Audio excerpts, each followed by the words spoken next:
আসসালামু আলাইকুম প্রিয় ভিউয়ার্স। দেখেন এখানে এদিকে একটু দেখাইও, এই ওয়ালটা কাজ করতে আসছি। আপনারা দেখেন এই ওয়ালের অবস্থা কতটুকু, মশলাটা একটু দেখাও। এখানে 3 ইঞ্চি 2 সুতা, প্রায় দেখা যায় টেপ 3 ইঞ্চি 2 সুতা মশলা খাইতেছে। আচ্ছা, এখানে 1.5 ইঞ্চি খাইতেছে, আর উপরে কিন্তু মশলা খাইতেছে 1/2 ইঞ্চি। আপনারা বলেন এটা মিস্ত্রির কি বলা যায়?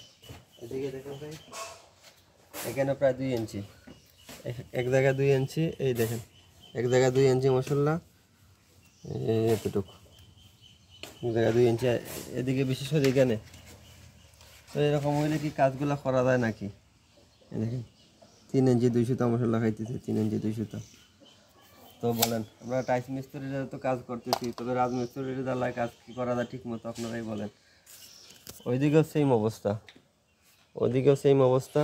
দেওয়ালের এই ডোফলের কোনো ইয়া নাই, এই খাড়া গাঁথনিগুলো করছে গিয়ে রাইখা রাইখা, এগুলোরও একটা সল নাই, সব আউট, দেখতেও দেখা যায়। তো ঠিক আছে, ভালো থাকবেন।